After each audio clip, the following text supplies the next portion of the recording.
Coming up, Debbie and I here for our Friday roundup. We're going to talk about a bunch of stuff, a possible Ukraine WAG the dog strategy being employed by the Biden regime. Also, whether a new Trump administration could deploy the Delta Force against the cartels. We're going to talk about the Laken, Riley, and Daniel Penny cases and the prospects for national voter ID to stop future election fraud. Hey, if you're watching on YouTube or Rumble, listening on Apple, Google, or Spotify, please subscribe to my channel. This is the Dinesh D'Souza podcast.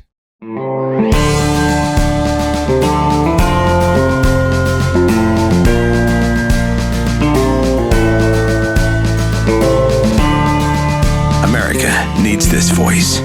The times are crazy. In a time of confusion, division, and lies, we need a brave voice of reason, understanding, and truth. This is the Dinesh D'Souza podcast. Debbie and I here for our Friday roundup. And I actually noticed we're heavily into blue today. In fact, I didn't really quite realize I was going to be in jeans from head to toe. I've got the jean shirt, you do. And I have jeans. You absolutely do. And I like those jeans. Well, it's unusual for me because, as you know, I'm not like Frank Sinatra. Apparently, Frank Sinatra was asked, how many pairs of jeans do you own? And he goes, none. he didn't want to be identified with the 60s or with jeans. Yeah. But I'm sort of Sinatra-ish because I think I only own 2 pairs. That's amazing. And, of course, my old pair, I dropped so much stuff on. You know what you love, though, is you love corduroys. I do love corduroys. Corduroys. That is, and you know that orange pair that you used to have? I'm really glad you don't have anymore. I don't know what happened to it. Did something fall on it? No, it was just ridiculous. At one point, we all, Bruce and I don't know who else, we kind of talked you into like giving them away because. Well, there was one occasion where I was doing some filming and I showed up in my orange pants. And then you guys made me change. But since I didn't have any other pants, Bruce and I had to exchange pants. It was really kind of embarrassing. And he wore the orange pants. He wore the orange pants. I wore his pants, which I can't say fitted me all that well. Yeah. But nevertheless. I'm not sure because, we weren't married at the time that you picked out those orange pants. And I don't know, what compelled you to buy them? I mean, what made you? I think I think what it is that, first of all, I was in California for those years. And Californians are very free-spirited. Second of all, I would do a lot of summers in Europe in those years, and I would see these Italians wearing bright green, orange, yellow, pink, and so it struck me that these guys are kind of like very whimsical, and so I kind of adopted that cosmopolitan style. But of course, when we moved, we were in California part-time at the beginning, but then we decided to just pull up our tent and be, and then I realized when we were in Texas that you just cannot like go to the grocery store with the yellow pants. But you did. I did for and pink shorts. For a while. Yeah. Now I've moderated. I still think by the Texas standard, you remember I'm a little wild. You remember when we went to a basketball game, a Rockets basketball game? Yeah. We were center. We were sitting in the front row. Yeah. And Justin was watching the game on TV, and he goes, "Oh yeah, I knew exactly where you were because of Dinesh's." One of a kind. Right, my one of a kind attire caught his attention. I guess just by scanning the entire crowd, he was able to pick me out unerringly. Your sweater. He knew that was you by your one of a kind sweater. Yeah. All right. So let's talk about this wag the dog business with Biden, because I was saying yesterday on the podcast that there's no other way to understand what this guy is doing. He's endangering the world to spite Trump. And of course, Putin is probably looking at this with horror, but also with rage. Mm-hmm. And so the irresponsibility of a regime to pull us to a nuclear edge. But you know what? I smell Obama all over this. I don't even think it's Biden, honey. I don't think Biden cognitively can make decisions like this. I think he's that far gone. But I think the Obama gang that has been running the country for 4 years is responsible for this. And of course, believe. I don't know if you saw this, but Obama himself issues a statement. Now is the time for us to rise above our differences. Oh yeah, no. I mean, He is such a hypocrite. There's a demon in Paradise Lost called Belial. And he's just like Obama. It's Obama. Yeah, You know it is why? Obama. Because Moloch wants to fight. Moloch wants to sow division. He wants to declare war against God. And Belial is like, no, we are in a war against God, but let's pretend like we aren't. Mm-hmm. Let's give God the impression that we want to do business with him. As if God doesn't know. As if God doesn't Right? know. Okay, exactly. Like, but that's Obama oh. because Belial is, unlike Moloch is sort of fire and brimstone, Belial is a little bit effeminate. You know, he's got. Are you saying that Obama's a little bit effeminate? Is that what I hear? I think that is what I am saying. I'm not even implying it. I'm actually stating it outright. Yeah. Haven't you seen the latest yeah, Obama? No, I have. Yeah, he absolutely. Absolutely. I mean. Someone on social media comments, we're just waiting for the HIV announcement, from Obama. Oh my gosh. But a reflection of how feeble and effeminate he looks. He's looking a little skinny and just kind of effeminate, as you say. I read that the Trump people have recognized the danger and the evil of what Biden is doing here. And that they are already essentially moving. And I don't know what moving means. Are they communicating with Putin? I mean, I'm not sure the left will freak out if they think that Trump is communicating in any way with Putin prior to taking office. But because that'll be another impeachment thing. They'll act later. like somehow he's on right. It's just treason. It's up to the U.S. government. So Trump is, I'm sure, aware of all that. Trump better be careful because these people are so. The Democrats. Okay, I'm just going to go out on a limb here and say the Democrats are more evil than Putin himself. It's true. I mean, there was a time when we'd have to state these things with enormous hedges and qualifications. Yeah. It's manifestly true. And let's at least put it this way. The Democrats are a greater threat to us than Putin. Yeah. They're a greater threat to our liberties, to our safety, to our borders, to our crime rates, to our economy and our welfare. Putin has very little to do with a lot of that. Yeah. The Democrats are and who's been putting us in jail? Not Putin. Yeah. It's kind of like when Muhammad Ali was asked, about the Vietnamese. He's like, well, go fight in Vietnam. And basically Ali goes, no Vietnamese ever called me the N-word. What he was getting at, same principle. Yeah. Namely, Ali's like, my problems are in America. Yeah. I don't have a quarrel with Ho Chi Minh. And similarly, we could say, look, we recognize that Putin is in his own way a strong man, a gangster, but he's not lording it over us. The Democrats are. Yeah, no, true. And it's so conniving of them to do this and to unleash, even to do the, what you talked about yesterday, on the illegals, like loosening up some things, doing an app so that they don't have to meet with the ICE officers in New York City. And New York is a mess right now. We're going to talk about that a little later. But it's crazy to me that they are so vindictive, these Democrats, that they are doing these things. And they don't realize if we have a nuclear war, won't they die too? Well, they're gambling that it won't get to that, but the point is when we think about the wars of the past, a lot of times there have been catastrophic wars where nobody thought it was going to happen. The classic example is World War I, because if you look at, unlike World War II had a very dramatic and obvious cause, massive Nazi invasion of Poland. Poland was part of the Allies. There was a treaty to protect Poland. And so the moment the Nazis went into Poland, Britain declared war on Nazi Germany. That's a straightforward development. But in World War I, there was an assassination of an archduke in Austria. There was no real cause of it, but it just triggered and it escalated and it became out of people's control. It was basically like a rock hitting a windshield and then it cracking. Exactly. Right? Or just a guy flicks a cigarette out the window and suddenly there's a massive fire which takes down a whole forest. Yeah. So this is the thing that's going on. And the one thing is that this is something that is in the president's control, right? It doesn't depend on Congress.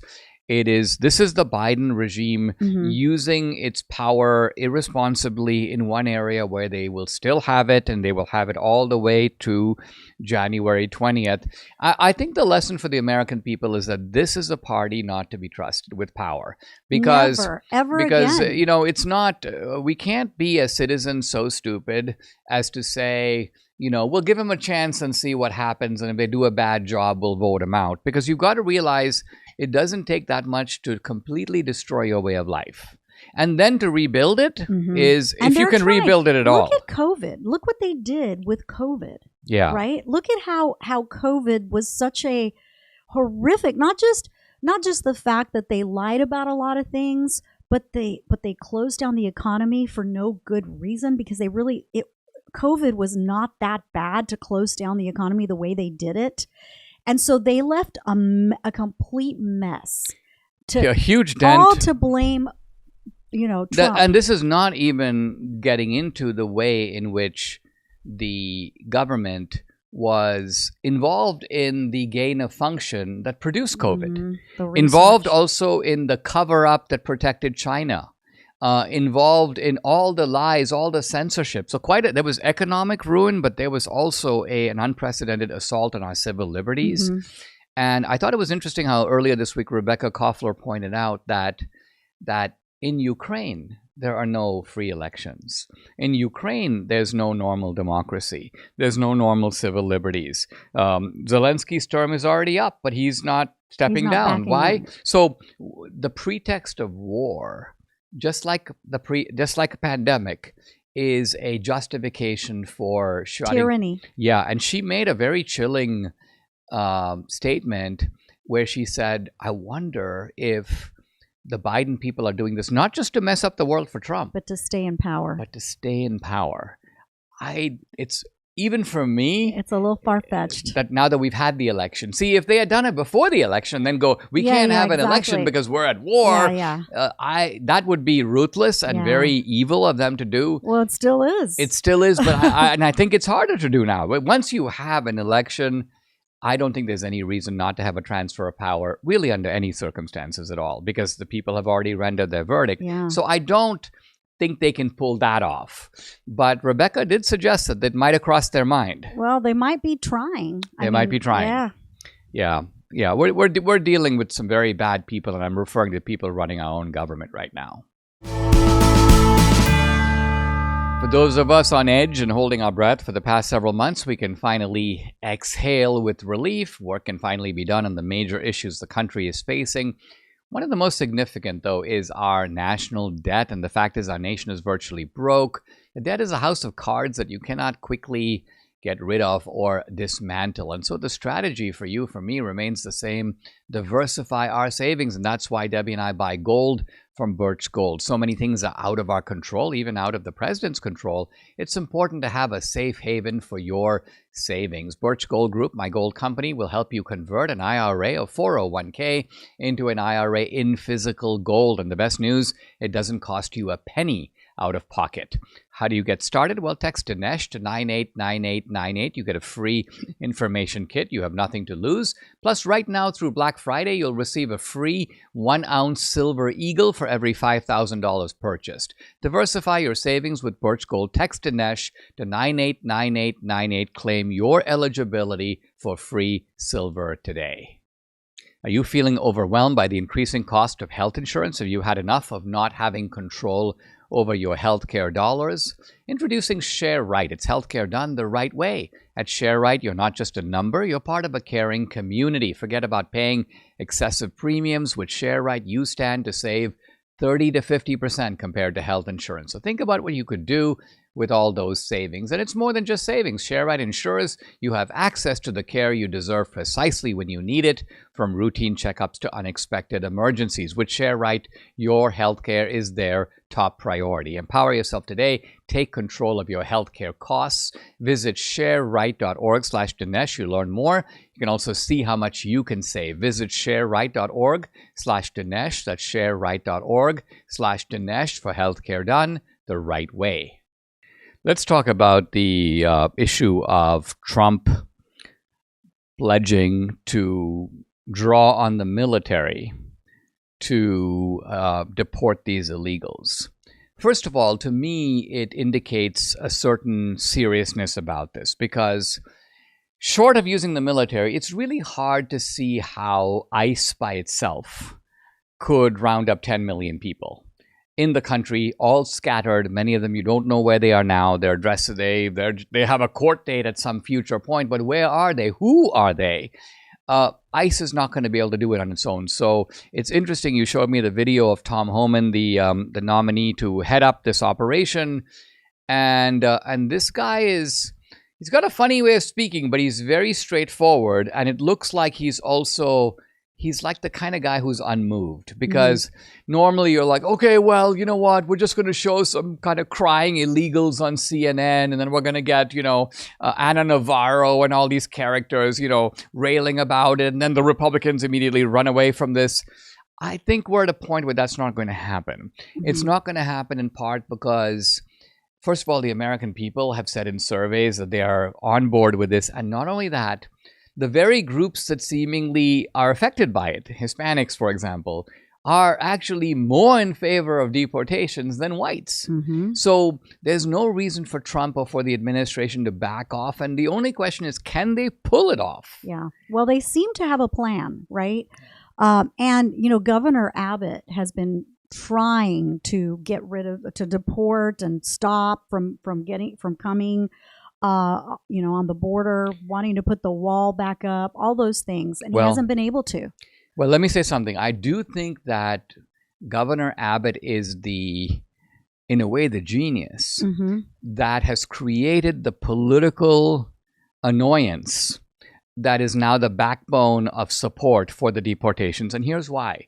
As long as the problem was confined to Texas, to California, the Californians were okay with it. And the Texans were not okay with it, but the problem was here in Texas. So the moment Governor Abbott goes, you know what? I'm going to send 10,000 of them to New York City. I'm going to send 5,000 to Chicago. What he did was he nationalized the exposure. He did, and then DeSantis followed suit. So this was a political masterstroke. It was. Right? It was. But continue with your thoughts about Abbott and where this is going. So he offered, I believe, 1,400 acres, something like that, to build a facility to house all these people so that they could process them and then send them back. According to Mr.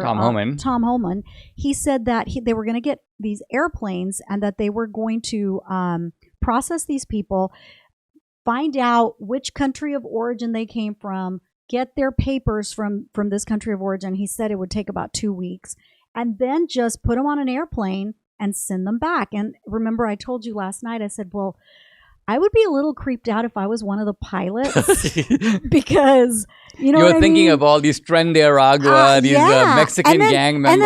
And then I thought to myself, well, they're not Al Qaeda, so they're not going to be on a mission of a, suicide, kamikaze, whatever. This is what I think Tom Homan has in mind. What he has in mind is, I think he knows that ICE does not have sufficient personnel, but also sufficient equipment to pull this off. So his idea is the military.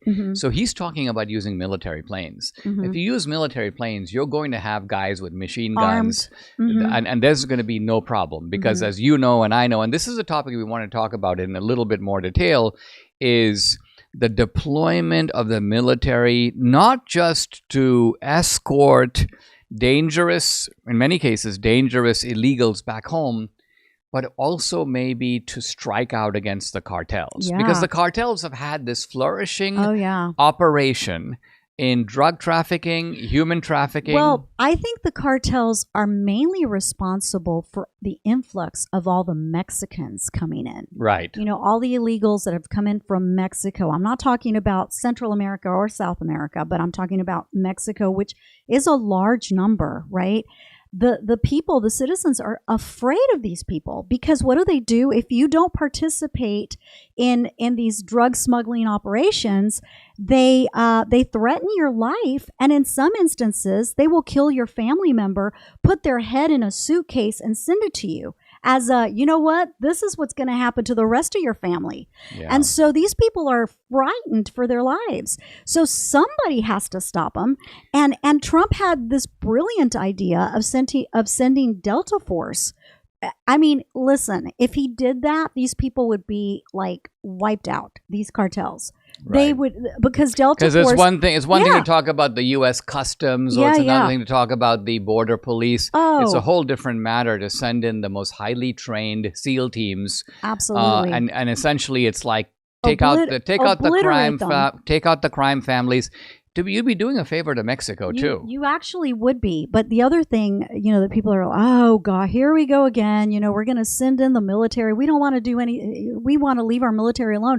But here's the thing. I'm not a neocon, but I'm not okay with other countries, with the threat coming from other countries. And there's a threat coming from these cartels into our country, both human trafficking, fentanyl, all kinds of other issues. So if why you talk not? about a border invasion, they are part of the organizers of the invasion. In fact, I read that even though you're right, the majority cartel control is primarily over the citizens of Mexico. Mm-hmm. But think of it. If you're coming from some South American country through Mexico, you still have to pay the cartels. You do. Right? Because they're your escorts. Yes, absolutely. They're going to bring you to the place in the border where you can get through. They're the watchers. Yeah, right? they're the watchers and they're the organizers. Yeah, they are. In coordination, or at least in implicit coordination with the Biden regime. Right. So we have a gangster operation, otherwise known as the U.S. government, and you got another gangster operation known as the cartels. And these gangs are working together in that sense. Yep. And so there is a severe need to disrupt this whole thing. Destroy and them. short of using the military, it's really hard to see how you could. Also, I believe that Trump wants to put the cartels back into a terrorist watch list because remember they were removed, I believe. Right. They were part of it and then they were removed. They are terrorists. They terrorize people. Isn't that what the definition of a terrorist is?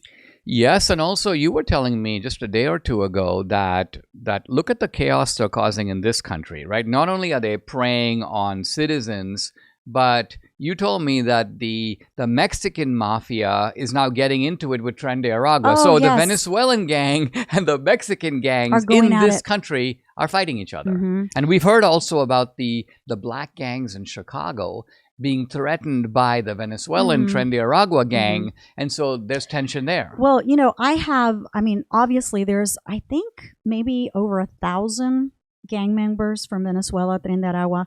And I think that those should be the very first priority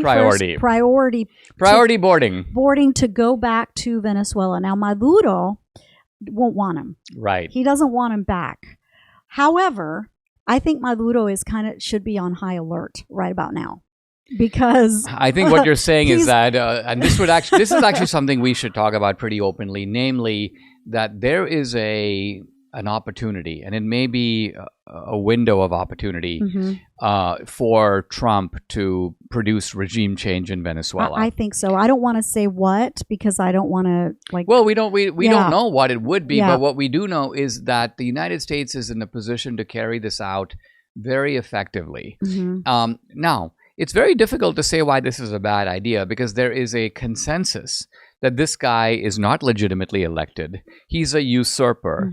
He's a dictator. He's a narco trafficker. He's a narco-terrorist, a narco-trafficker. Yeah. He has opened the door to Iran and Russia and China, all three. All three. And he is a threat to the United States and to our security. And to his own country. But more importantly, as you say, it's America first, right? Right. So now, again, this is a complex topic because people always say, well, here you go, Dinesh, you have a neocon streak. You're talking about, well, what we are talking about is not declaring war in Venezuela, deploying U.S. troops. What we're talking about is surgical operations that can be organized 7 different ways.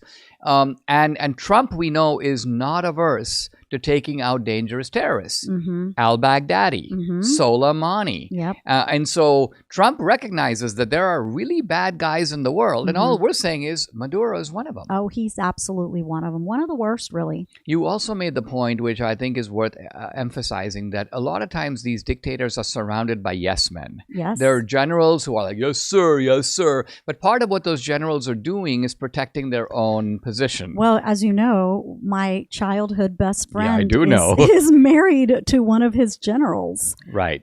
So I absolutely know that she's a good person. He may be a good person, but he's enthralled in this horrific organization. He doesn't have a choice in a sense, right? If he were to go against Maduro, it's going to be I think boom. it would be a very, very bad idea for him at now, right? Right. But I do know that a lot of these generals, if given the opportunity, would turn on Maduro like that, on a dime. And so I don't know. Yep. Let's hope it happens. Yeah.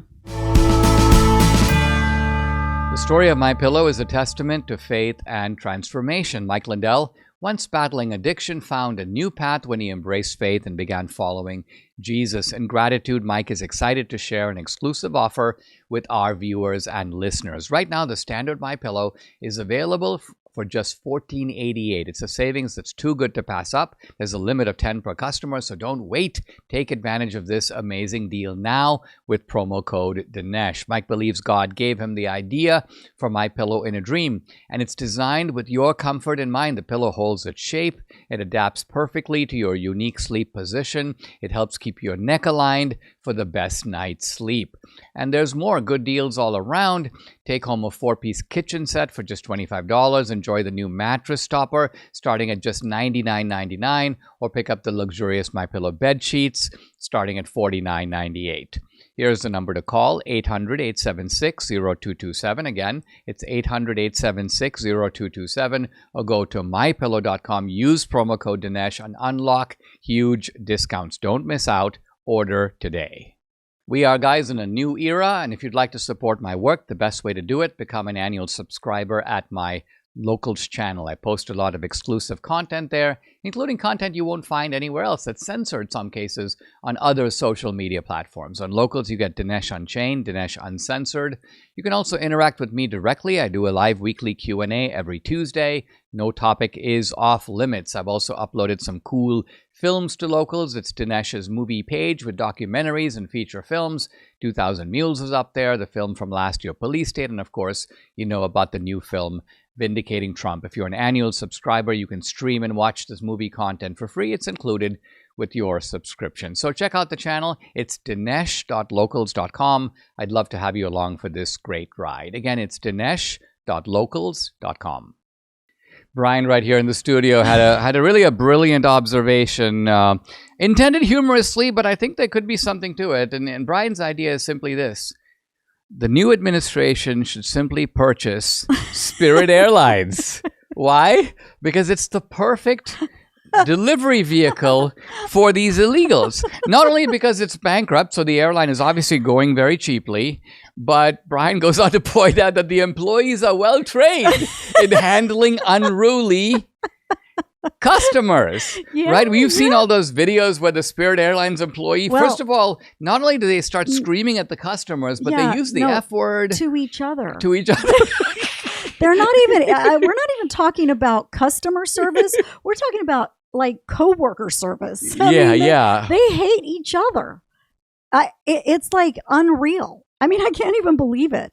And yet we got to say that we do know at least two people who are great fans of Spirit. Huge. And in fact, they like going on Spirit. I think it's obviously partly because of the good deals. I think that's the only reason. But because it can't be. It can't be any other reason. They like the atmosphere.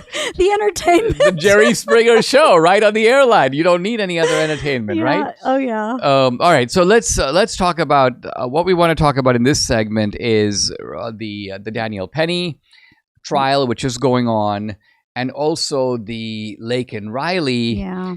case, which was concluded, I think, with rightly so, with this guy who murdered Laken Riley, this illegal life in prison, right? With no parole. But That's look at important. this. You saw this, but I don't know if all our viewers and listeners have seen it. This is the letter. Laken Riley's stepfather reads a letter she wrote to her future husband shortly before being killed. Oh, this is. And okay. this letter is, I mean, it's the kind of thing that wrenches at your heart. But I just want to read. I don't know if I'll read all of it, but let me read some of it. To my future husband, I want you to know that I'm thinking about you. I'm working every day to become the best wife I can be by working through my current relationships to best prepare me for ours and our kids. I mean, how insightful. I'm focusing on God and what he defines as a faithful Christian wife so I can best embody those characteristics. I pray we will continue to glorify the Lord, prioritize him in every aspect of our lives. I pray God is the center of our relationship. She goes on, I thank him for you. Look at this. Before I even know you, and can't wait to love you in the best way. May our relationship last forever, your future wife. Wow. Incredible. I mean, this was just a beautiful soul, right? Sorry. Yeah. And how horrific. And guess what? The guy who killed her was being put up free in a hotel by our government. They were paying his... complicit in her murder. They're complicit in her murder. They are. And the other thing I want to point out is, you notice the big kind of national day of mourning that the Democrats had for George Floyd. All this kneeling, all this drama, the golden casket, the... No, don't go there. I'm not good. No, don't go there. Debbie is asking me to abstain from an inspired analogy that I'm gonna have to withhold. But nevertheless, you see what I'm getting at is that, and now Laken Riley, not a word. Schumer, not a word. Well, because they're complicit. They are That's complicit. why. In other words, it's not just the Biden administration. You're saying, in a way, the Democratic leadership is complicit All of because them. this is their policy. This is what brought about this. It's on them. Had Trump been president, she would still be here with us today. Yeah, and we've got to keep this in mind. The heart-rending scenes from that trial when we're doing the mass deportations, because there's going to be a dramatic effort to convince the American people that all of this is cruel, it's insensitive. Look at what these meanies in the Trump administration are trying to do. This is what we are trying to prevent. This is the kind of thing that's been happening in this country. Laken Riley is not the only one. No. She may be the only one who has gotten this level of attention. And she may be the one where some of this is on video. Like I just saw this morning, her roommate put out a video, just the two of them frolicking around in their dorm room and just kind of being silly. And you just realize that this life is taken away. And of course, you're going to have, the Don Lemons of this world, the Rachel they'll be like, well, no one is able to prove that the crime rate of illegals is higher than the crime rate that is in America. But look, who cares about that? Yeah, but an illegal killed her. Exactly. The point is that this would not have happened. That's right. Yeah. So it's even if the illegal crime rate was a crime rate of one person, still, it's one too many. Right.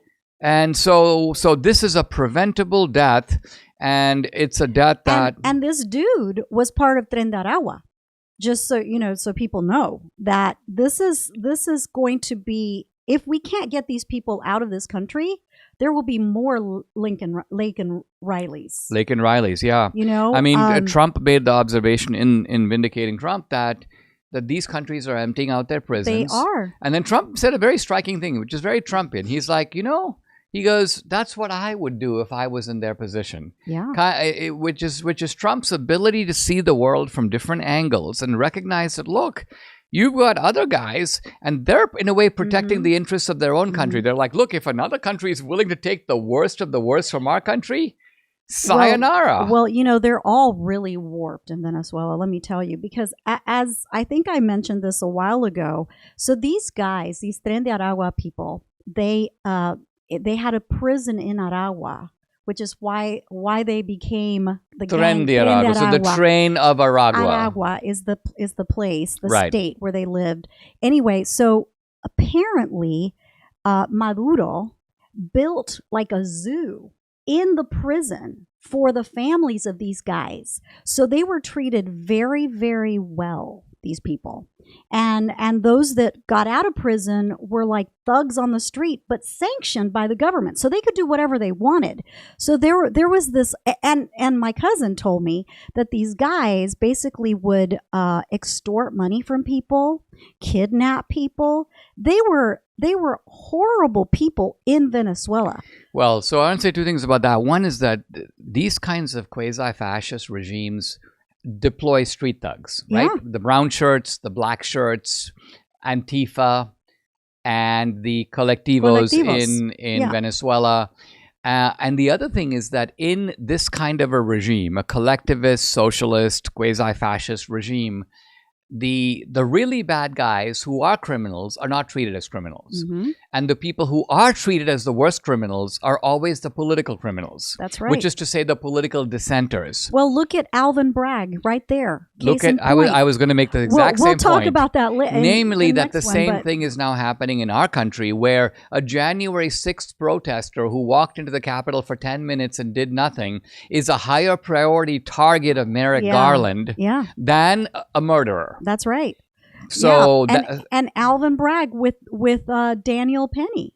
Look at what's Daniel happening Penny. there. Let's talk about that. Yeah. So I saw today Daniel Penny's interrogation by the cops. Yeah. And it's very eye-opening. First of all, Daniel Penny doesn't know that the cops are not his friends.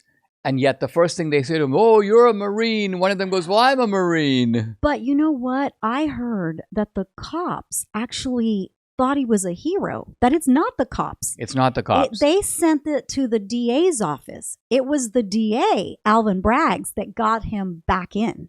So what you're saying is that the cops basically were sympathetic to him. And they, from the situation, they realized that he was That's right, that he was a good Samaritan. That he was a good Samaritan. It was Alvin Bragg that brought him back in.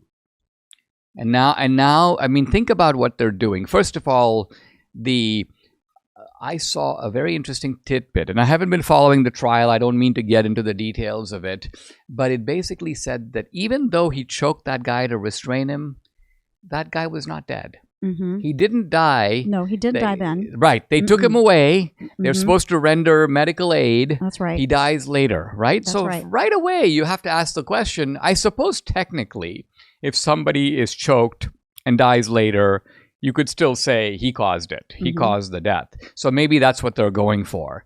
But apparently the people around Daniel Penny saw him as applying necessary force. Evidently, one of the things I saw they were talking about with regard to the trial is that there are different types of chokeholds.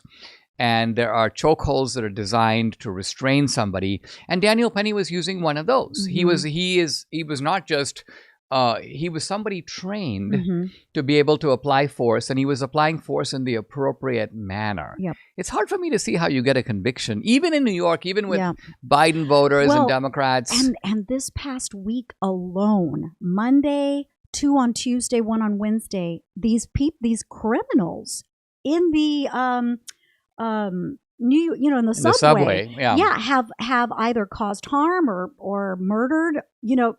It's like their crime rate is gone up. Violent crime rate has gone up. And Alvin Bragg feels like this guy is the threat. Wow. I mean, tell me how ridiculous this man is and how he keeps getting elected. I do not understand. Well, I never you know will. what, to be honest, I think this explains the steady movement in a lot of these cities toward Trump. Trump didn't win New York City, of course. Neither did he win Chicago. Neither did he win San Francisco. But guess what?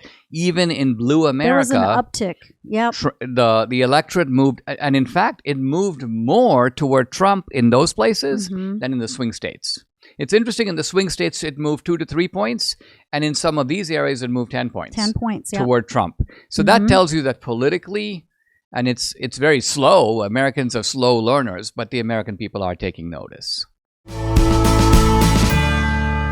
Debbie and I have both been watching the spectacle in Bucks County, Pennsylvania, where they were trying, and not only trying, they might still be doing it, counting ballots. Think about where we are in November. Right now, it is crazy that they're still counting ballots in other places too. They're counting ballots in California. After 2 weeks. 2 weeks later, they're counting ballots, and all the seats for the House have not been decided yet. And I also noticed some real problematic cases where, in one case, I believe this is in North Carolina, a Supreme Court race, the Democrat at the very last minute pushes like 30 votes ahead. And the Republican, by the way, has noticed that there are dead people who are voting, and so we're going to be hearing more about this, right? But let's talk about Bucks County, Pennsylvania, because you were watching today the circus. In which the Bucks County election people were confronting the citizens, and what happened? Yeah, so the citizens were very angry, let's just say. Yeah. I mean, they were real. It was like the entire room were conservatives. Yeah. I mean, and I don't know what that lady's name is. Well, her name is Commissioner Ellis Marsaligia, and also a guy named Bob Harvey. Okay, so the Marsaligia woman was talking about, well, that there have been like things that have been going on, including the fact that, Roe v. Wade was overturned. And people went nuts when she said that. They booed her like there was no tomorrow. Yeah. It was incredible. The really incriminating thing that she said was, yeah, people disobey court decisions all the time. And then she backtracked. She backpedaled after she said that. Now she's saying, well, I misspoke. I was a little heated. My emotions got to me. Well, you know what?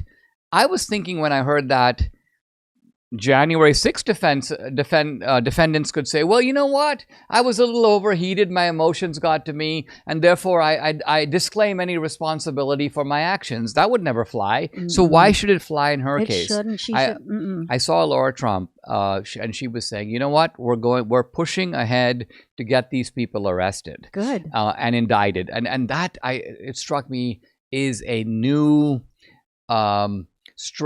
display of strength by the RNC, because the old RNC would never have done Absolutely. it. I can't see Ronna McDaniel having done it, but this RNC wants to penalize election fraud because they realize that penalizing it is the way to stop it from happening again. It's the only way, and it seems like these people, they get caught red-handed and they don't know what to do with themselves. It's like, oh, yeah, well, but yet there was such a push to make all of us that thought there was fraud look like fools, unsubstantiated reports. Most secure election in U.S. history ever. This whole notion that the election was stolen. Oh, that's bull. But yet it's coming out more and more that indeed these people cheat. And not only do they cheat like this, which is super obvious, right? Getting illegals to vote, getting dead people to vote. Those are... Not to mention counting invalid votes. Even after the Supreme Court has told you cannot count those votes, you have to go back to the Supreme Court for them to reaffirm their earlier decision and essentially say, stop the count. And by stop the count, they mean stop the illegal count. That's right. And so anyway, and then the other point is, we were going to talk a little bit about the national voter ID. And the reason these people resist it so much is because if you have that, a voter ID law, then they're not going to be able to have dead people vote anymore. They're not going to be able to have illegals vote. Homeless people that are just, lying on the street where they're like virtually unconscious, right? They go and they make them sign and there's their vote. They won't be able to do that anymore. So those are all the little ways that they get away with cheating, right? There are countries in Europe, I think Norway is one of them, where they have employed blockchain technology. Now, it's worth saying a word about this. And as you know, I've been reading, I'm in fact taking a course, an MIT course. We won't get into the broader implication, but the course is on blockchain. That's part of it. And I'm learning probably more than I want to know about blockchain. But I will say this. By and large, blockchain is nothing more than an immutable, which means unchangeable, ledger. right? So a ledger is an accounting system. It's kind of like every transaction that you record financially, you write it down in a book. That's a ledger. What blockchain does is it takes a ledger and it makes it permanent. So it's unalterable. And it does this using software. And so the impact of blockchain is that if you apply blockchain technology to elections, the blockchain was invented so you couldn't use the same currency more than once. Think about it. One of the problems with the dollar bill is what if you have a currency that someone could spend again and again and again? And then there's obviously a risk that if you have digital currency, somebody will use a digital dollar again and again and again. Blockchain makes that impossible. Why? Because there's a ledger, which is another way of saying you already voted. In other words, your transaction of voting is the same as a financial record in a blockchain, right? And so there's no way to duplicate votes. There's no way for someone who is not eligible to vote. There's no way, for example, which only means the Democrats won't go for that idea. That's kind of what you're getting at, right? They will hate the idea of cleaning up the system, and it's almost as if the ordinary Democrat has a intuition that they are a rogue operation, right? And that's why they're like, oh no, voter ID. And the reason that they give is always preposterous, right? Because you made a point this morning at breakfast. You were like, why aren't the Democrats against voter ID in other cases, right? Why aren't they against voter ID when you have to, buy liquor? Buy liquor. Or go to a doctor. Why don't they say minorities don't have ID? Get on a flight, right? That's right. They're okay with... Can I go to the TSA guy and go, that's racist that you're asking me for my ID. We are persons of color, right? We are unable to produce ID. I'll whip out my 23andMe. You're like, do I need to have ID, or may I simply demonstrate that I'm 1/13 Native American, I'm 1/10 African American, and there you go. That's all you need to know. Yeah, no, I'm not one of those people who's able to produce an ID. Don't you think they would throw my butt in like, you know? Well, you would have to leave at the very least, right? You couldn't. They wouldn't let me board a flight. Are you kidding me? Right. But yet we are asking the American people to be, or letting the American people vote when they don't have any proper ID. This is what some Republicans don't get, because I find, in talking about this issue, you'll have Republicans who say something like, they're like, well, here's a system that if we can adopt it will ensure that our elections, and what they don't realize is that the problem is not in coming up with ideas for having a fair system. The problem is that we are in a two-party system where one of the parties is the cheating party. Cheating is what they do. They've been doing it for 150 years. They ramped it up under COVID. They're always looking for new mechanisms to cheat, and they will systematically oppose. So in other words, it's a contest of power. I just got an idea. You have to make a movie that shows the cheating from the get-go to now. You mean the one? You mean going back to the 19th century, just laying it all out? Laying it all out. Immigrants coming off the boat from Ireland or Scotland. Wait, didn't you do a movie like that already? Well, we've covered some of this in terms of the Democratic Plantation. Yeah. That's true, and I suppose it is still the case that that's their goal. Yeah. Right? They are the party of the plantation from day one. Why do you think I got involved with Catherine and True the Vote in 2012? Right. For fun? Just because I thought it was kind of a cool idea? No, because there was cheating going on even then. So this has been a pattern of these people for so long, and it's about frickin' time that somebody puts a stop to it. Yeah, I think the Trump people they have the determination to do it. You know how central this issue is for Trump. Said frickin' time. But yeah, I did notice. Fortunately, we weren't talking to 17-year-old Debbie, who might have given a different a different formulation in her freshman year at college. Stop. But that was a different Debbie. That was a different Debbie. Was a different time. That's right. But I was a Democrat. No, just kidding. But I think look, I think that I don't know about the Republican Party as a whole, because we are very weak-kneed about these types of issues. But Trump is not. This is if one could go to Trump and show him this is the way to do it, let's try to get this as a federal law. Now, states can still, by the way, run the elections their own way, but there's nothing that says that you cannot have For example, a federal ID requirement that is a prerequisite for the formats that the state laws. There's nothing. In fact, we know that this is true. Why? Because the Democrats were trying to pass a law that said the opposite. Remember HR 1? That's right, HR 1. So if you can't pass a law in this direction, you would not have been able to pass a law in that direction. Can you believe those scoundrels were trying to pass that law? I mean, of course you can. Almost a no ID law. Of course you can. Oh. Yeah. So this is a situation. I get a little heated when talking about Democrats because they're such scoundrels. I'm sorry. Well, Trump has made he said in rallies, and I think this was the meaning. The Democrats tried to make this look like he was talking about being a dictator, where he said, you'll only have to vote once. But I think what he meant was, bring me in. Yeah. I will fix the system for you. Yeah. And so we'll get it done in the next administration. And so I think it is important to, in fact, get it done. That's right. Subscribe to the Dinesh D'Souza podcast on Apple, Google, and Spotify, or watch on Rumble, YouTube, and SalemNow.com.